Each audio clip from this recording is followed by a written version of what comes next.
Hello everyone. I am Good Karma. The book I want to share with you today is called The Economics of Milk and Cola. The author Robert Frank is a professor at Cornell University's School of Management. The content of the book comes from an assignment he gave to his students. He told his students to use the principles of economics to explore their life experiences and limit the length to 500 words without using complicated counts. Imagine you're telling a story to a friend who hasn't taken an economics class. The Economics of Milk and Cola is a collection of such stories with many strange issues, but the analytical tools are quite simple. Good Karma today will share with you 3 common life problems in the book from the perspective of economics. First, the principle of cost-effectiveness. When the benefits of an action outweigh the costs, people take that action, and most sales behaviors have an interest source. For example, why are the best-selling books often sold on discount, but the hottest movies are never on sale? We can start by looking at the costs involved in selling these products, because what theaters lack the most is not the movies themselves, but the seats. Highly popular movies would sell out even without discounts, and once a cinema is full, no amount of money can serve the extra customers. Therefore, for the sake of maximizing profits, cinemas have a reason not to discount ticket prices. On the other hand, books and record sellers discount popular items and don't drive away customers. If they find which product is more popular, sellers can often prepare enough inventory in advance to ensure supply. Since these products turn over quickly, the cost of keeping each copy on the shelf is relatively low, and unsold books and albums might take 1 or 2 months to sell a set. The same shelf space brings less revenue, hence the inventory costs are higher. That means retailers face greater competitive pressure for best-selling books and albums. If a customer isn't satisfied with the price of this new J.K. Rowling book, they can go to any other store and buy it. But if you want to get new books published by Good Karma, there are not so many stores that have them in stock. Customers who want to get the book immediately seem to have no other choice but to pay the official list price. The most successful bookstores will recommend new albums or books that aren't very popular but are expected to become so. Without such a recommendation, customers may not even notice these works. Therefore, the more non-best-selling new books, the more they need to be recommended by the staff who knows the store. This portion of the labor cost naturally has to be covered by the best-selling books. Bestsellers are heavily discounted partly because they are cheaper to sell, so the next time you sit down to look at this amazing new good page book, you might be paying a lot more for it than those bestsellers, because bookstores have to bear the extra expense of hiring knowledgeable salespeople. After all, only this kind of employee knows that this book may be to your liking.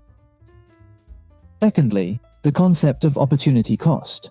Opportunity cost refers to the sacrifice of the maximum possible value from other options in order to gain something. For instance, let's say Xiaoxiang has a capital of 10,000 yuan and wants to start a business by setting up a stall in a night market to sell goods, assuming all other conditions remain constant. If he sells fish, he can potentially earn 70,000 yuan a month.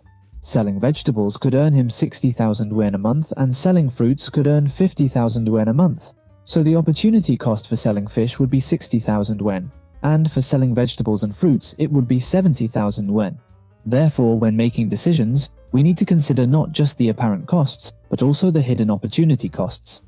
And this concept of cost doesn't only refer to money, it also encompasses capacity, time, risk, among other things. Another example could be a household hoarding a lot of old furniture and appliances, and are reluctant to dispose of them. Keeping these might appear frugal, but in reality, it's a big waste. Such space could be better utilized for newer, more useful items. However, they oversee the opportunity cost of the space. Thirdly, consider career development prospects. You might observe in restaurants in Western countries a phenomenon where waiters earn more than assistant chefs. Their tips alone exceed the salary of the latter. To become a competent assistant chef requires a lot more experience, talent, and training compared to a waiter. So why is the income even lower?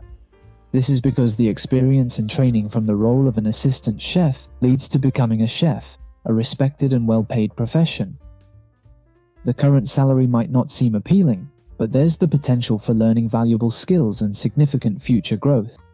It's like an exponential growth curve. It may appear slow at first, But over time the progress gets quicker, and it's likely that in the next 3 to 5 years the income will surpass those with initially high salaries, but has relatively limited increases.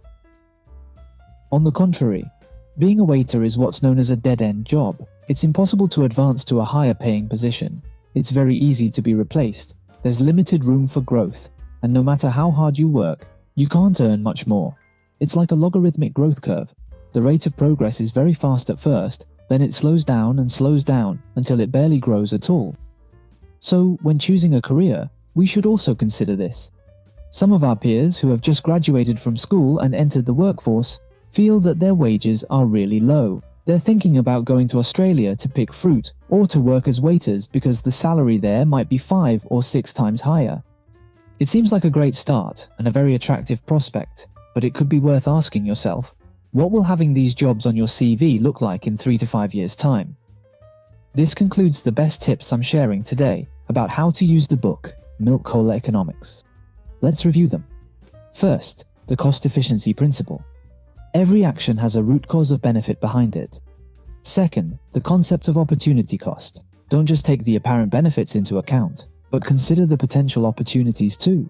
Third, career development prospects. Look ahead and steadily operate in an area of exponential growth. Don't be blinded by immediate interest. Thank you all for watching. If you enjoy my videos, please give me a thumbs up. Don't forget to ring the little bell next to it so you don't miss any updates. Thank you all for watching. See you next time.